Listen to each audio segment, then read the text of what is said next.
Okay, so today we're doing something very special. Instead of a sermon where I just talk for a little while, we're going to do a panel, which is when we talk together, which is very exciting. So today we are joined by John Jeruzel. John, what pronouns do you use? He, him. Mayor Martell. Mayor, what pronouns do you use? They, them. And Leah Disney, our music director. What pronouns do you use? She, her. She, her. So the way this is going to work is each of them is going to get a few minutes to just tell you a brief story about their journey that they've been on, and then we're going to have a little bit of time for questions and answers afterwards. So let's start with John. Good morning. Glad to be here. I will say probably before I was 12 years old, I had some idea that I was not going to be growing up like most other young men. Found myself attracted to men, and I knew enough about the existence of gayness that it wasn't totally hidden from me, and that would have been around the year 1970, 71. I had a long-term relationship with a man I met in college. We were together 4 or 5 years, and when we broke up in 1986, as happened at the times, I decided I should get a test for HIV and tested positive. And so that changed my activity in the LGBTQ community, which at the time, it was just called the gay community, and I'm an old timer and sometimes that still sticks. But got involved with both HIV activism and LGBTQ rights. I took a sabbatical, rode my bicycle around the world, ended up living in Alaska, and helped set up Anchorage's first Pride event in June of 1989, where there were probably 40 of us marching up and down the 9th Avenue Park Strip. Nice. For the 40th anniversary of Stonewall, I was in New York with a bunch of friends, and we went down to see the parade. So we got down on 5th Avenue. We watched the parade for about 2 hours, got a little bit bored, went and had lunch, toured Teddy Roosevelt's house, walked around a little bit, came back, and the parade was still going on. But it's been really enlightening to be involved with people that have similar values as mine. I lived many years in Denver, and I got involved with a very progressive Methodist church there. Not that I'm particularly Christian, but they were really on the forefront of pushing for LGBTQ rights in Denver. They were doing same-sex marriages there in the church 20 years ago. So bully for them for what they did. And I like working in a community that is welcoming to gay people, but is predominantly just allies, where you're around people, it just doesn't matter if you're gay or lesbian or different in some way. And since moving to Oak Ridge, I went to a PFLAG meeting when I heard that they were here, and I met Marty Adler, and she gave me some really great advice. She said, you should come to the UU. It's where you're going to meet all the best people in town. And she was right. So that I didn't know much about UU faith or anything, so it's been a learning curve for me, but it has been a great experience being involved here. And a push for this October 12th, the first Secret City Pride is to be held right here at the Unitarian Church, and hope to see everybody there.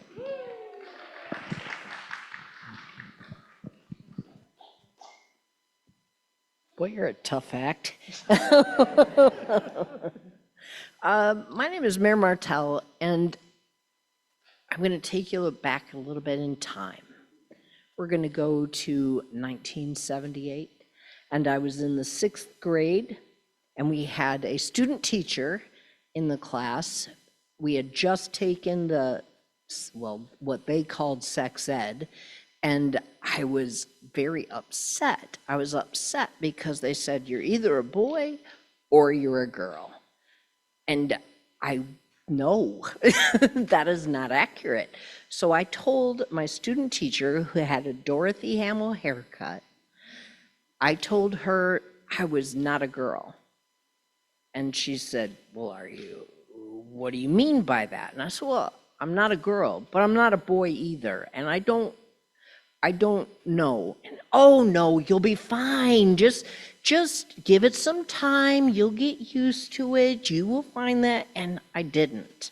I tried very hard to be what was expected of me as a female. I dated dudes and I dated married dudes, and I just didn't feel right. It felt like I was lying. And I didn't have language. I didn't understand what it was or who I was. And one day I was reading an article, and at the bottom of the article, it said, they, them. And it had a female name, but it said they, them. And at that moment, I realized I had language to describe myself. I'm not really this, I'm not really that, but I'm all me. And that part, having that language really helped me to define who I am. I do present as female, so commonly people call me she, her, and that bothers me just a little bit because that's their perception of me. I know who I am, and I'm okay with whatever they throw at me, but I have, in my close circle of friends, everybody calls me dude. And if you know my license plate, which says dudist on the back of it, it's just because a dude is a generic term for me. And so it doesn't represent a gender specifically, it's just like dude. So I am very much me, and I'm glad I'm a they, them. So there.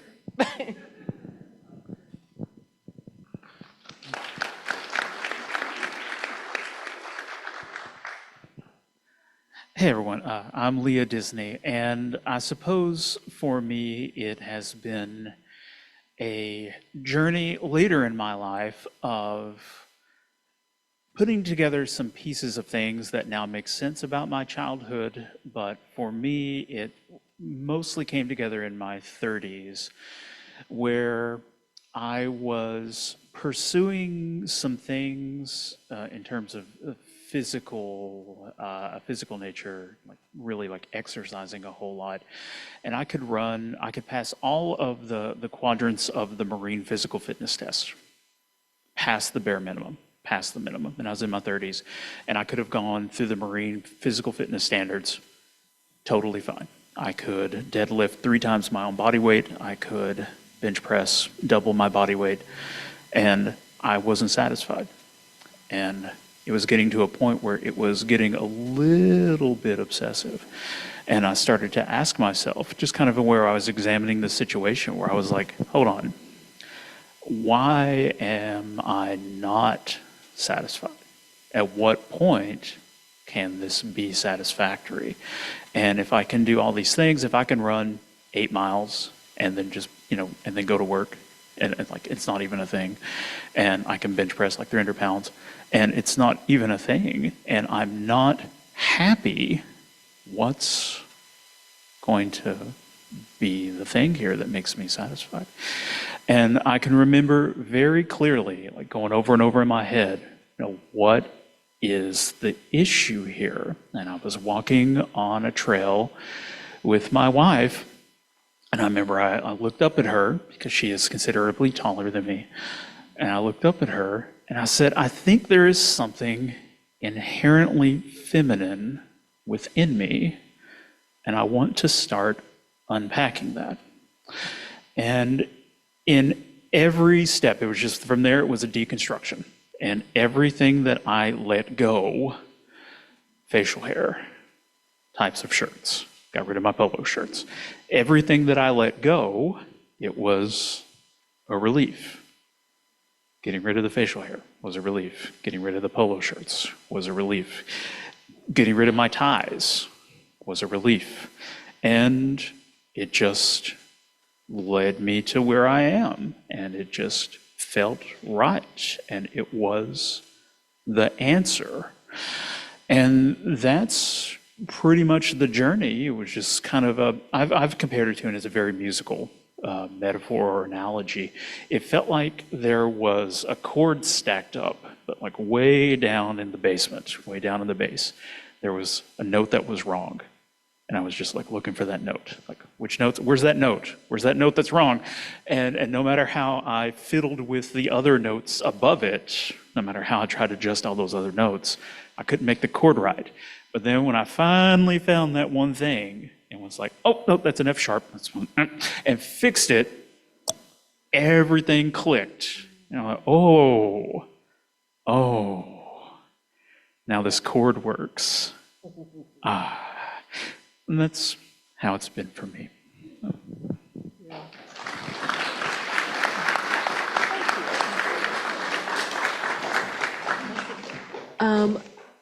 Let me get my binder over here. So thank you all for sharing parts of your stories with us. I know that was very abbreviated, but I think it's really important to hear a wide variety of members and staff and what our experiences have been like. So I hope that was enlightening for you all. So now we have a little bit of time to do some questions and answered. I want to start off with one to make sure that we get to it, which is, what does it mean to you when someone gets your pronouns right? And this may be more for Mare and Leah, but. It feels like I'm understood and recognized, and I don't know, it feels like, again, it just feels like it fits. It feels like it's a consonant. It feels like, yeah, it just feels like feels like I am known. I get secretly giddy when somebody recognizes my pronouns as they, them. I kind of get meh when somebody misgenders me, but when they get it right and call me a they, them, or whatever, it just shows to me that they respect me as a human and that they understand my journey is different than theirs. Even my mother, she struggles really hard with it. So we say, she's like, okay, ladies. And I'm like, Mom. And she goes, okay, gals. And I'm like, Mom. And she says, okay, humans. And I'm, yes, okay, I can do human. We're good with that. But it feels incredible when I feel seen. Yeah, go for it, John, please. I'll add that my co-chair with people like Ann Backus works with the high school and middle school groups. And she has statistics that say if a young person finds one person that will use their preferred pronouns, their likelihood of committing suicide is drastically reduced.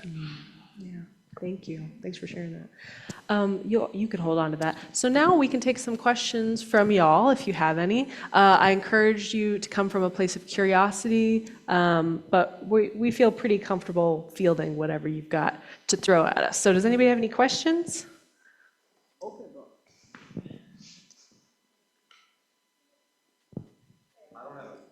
Oh, I'll come to you second, Jamie. Thank you. All right, let's see if we can get this second mic to work. Maybe not. Why don't you just tell me? Okay, well, I was going to ask Leah, so I noticed you have a wedding ring on, so are you and your wife still together? Yes. Okay, that's awesome. That's awesome. Yeah. As someone who forgets the pronoun thing, I appreciate it if you just remind me if I get it wrong. I don't take offense at all. Thank you, Nancy. Appreciate that. Okay, here I come, Jamie. I didn't have a question, but I just wanted to say thank you all for sharing. This is my first time having people in your individual life experience share that with someone who hasn't had it before. Thank you for doing that. And is it okay if I call you homie? Okay, just checking. Thank you. I'm okay, Jamie. Yeah, Alex. I have a question for Leah. So you had established a life, and there are certain expectations on everyone based on what they perceive of us when they first look at us. Did you find that it helped to deconstruct the importance of other people's opinions about who you are in order to take this journey? And was that something that even mattered? Did that make you hesitate, or what was your process with that?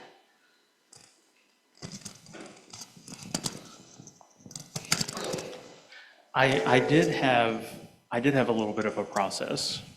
I called it a slow unveiling, where I would kind of approach a situation and go, this is about to happen.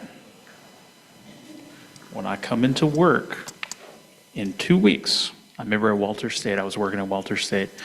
I went to the head of the music department at Walter State, and I said, I gave it like it was a deadline.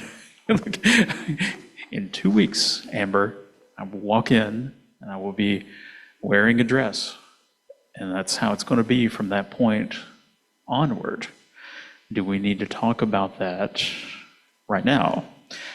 And we did. And that's kind of how I did it. And I've always, consistently, I've had multiple jobs. I've had multiple job sites. And at that point, it was Walter State and Roane State. And that was how I approached it at both. Just kind of sat down with my supervisor, and in 2 weeks, this is what's going to happen.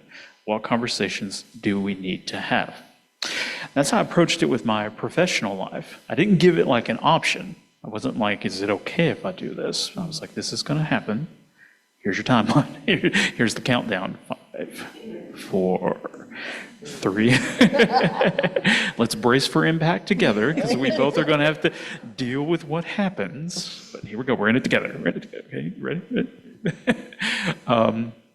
That's how I dealt with it professionally. I remember at Walter State, I'll never forget, on day one of Walter State, a student walked into jazz band and just looked at me and goes, that makes sense.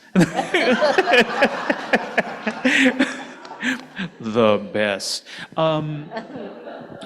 With others, it was fairly similar, I suppose. I didn't give them like a timeline in the same way, but I did with friends say, this is the direction I'm moving in. It was probably the hardest with family. With family, it could be considerably rougher for a couple of people. But yeah, that's how I approached it. It's never gotten like 100% there with my dad. My dad is still kind of breaking down those previous conceptions. But my dad, kind of on day one, my dad, I remember I was coming home from Dragon. I did give my parents. I was like 5, 4. I was coming home from Dragon Con. I was like, okay, brace for it. I'm coming in with a dress. And my dad was just like, well, grew up here, gonna come back here. That's how it is, I reckon. And that was it. So that's my answer, I suppose. Thanks, Leah. Yeah. Mary, can I ask you a question?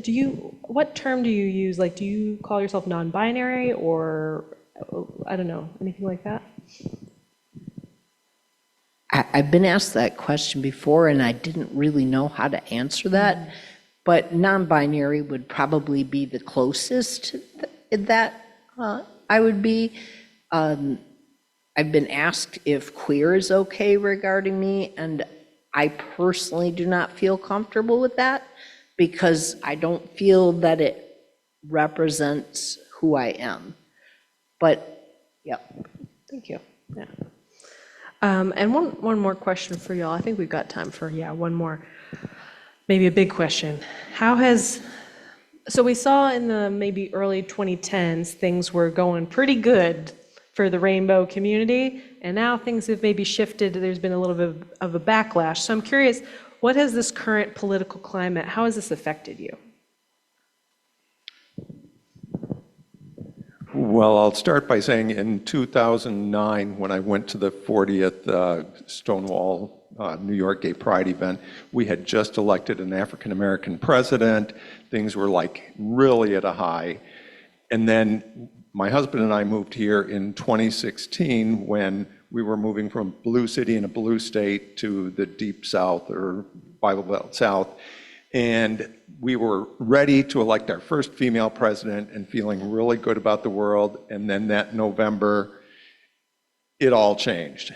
And it's been fairly rough since then, and certainly the last 4 or 5 months, and an indication of what's coming for the next year, both for especially transgender rights, but also gay rights, women's rights, HIV care. So many areas are being attacked.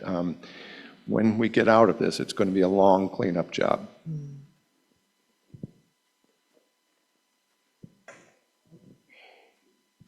I'm a coward in the sense that I present as female for my own safety, because I don't feel that if I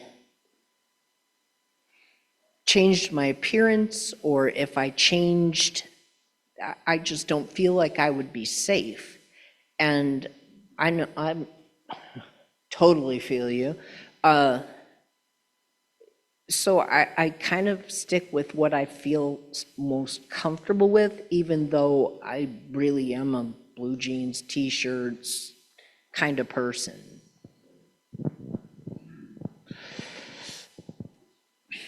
There has been increasing of an effect that George Carlin and the Men in Black movies both pointed out, to where, you know, an individual is fine, but a group is not. George Carlin pointed it out in more colorful ways, but, and, you know, I don't know, there's various terms for it, brainworms, memes, etc. But from the standpoint of, you know, myself looking at things as they relate to trans people, you know, you can see something. You can see somebody throw out just a phrase. You'll see a phrase online, and you know, like, oh, I'm going to have to live under the shadow of that phrase until it dies, until it finally goes away and gets supplanted by the next one. And that's one of the more daunting things that I don't feel like I had to deal with quite to the same degree, you know, in my mid-30s when I started, to where I'll see, again, just like some type of phrase, some type of term, some type of just some type of silly meme, but it's not a silly meme anymore. It's like it's a mob mentality. It's like everybody's going to use it until you know, against you. And I think that's one of the big differences now, is to fight against that kind of groupthink. And one last thing to close us out. If you could recommend an action for all of us gathered here who want to help LGBTQ people, what would you recommend that our neighbors do?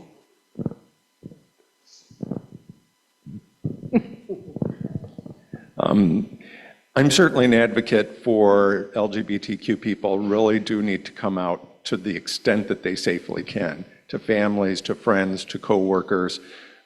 When I was young and almost all people were in the closet, it was so much easier to be homophobic. But when you know a neighbor, a family, somebody that's a member of the LGBTQ community, you start seeing individuals and not groups. Yeah, that's it. I'm so all over the place that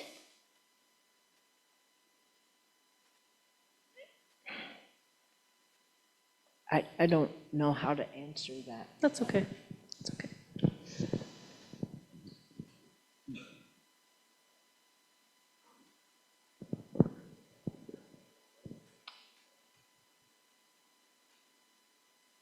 I don't know either. I'm sorry. I can't think of any. It's a big question to put on you. It is a big question. Yeah. You want to try again? Or do you want me to repeat the question? Repeat the question. For those of us straight and cisgender people who want to help, what action might you recommend to them? Okay. Respect when somebody says, hey, I'm this, or hey, I'm that. That's their truth. You don't have to live it. You don't have to agree with it. Just respect that they're human and that they do human things just like you do. They just do it differently. Fight against disinformation. Fight against disinformation, not in a way that puts you in danger or that causes you to erode important relationships or anything, but when you hear something like when you hear something ridiculous, you know, just say, and I said it on the, as I said, you know, as an example on the airsoft field last week. Do we really believe that? Sometimes that's all it takes. You hear something absurd, you know, and you go, do we really all believe that? And you can put just a slight little barrier in the way of popular disinformation. It can be incredibly helpful. Well, thank you all very, very much for sharing with us, and I hope that our friends will have some kind words for you after worship.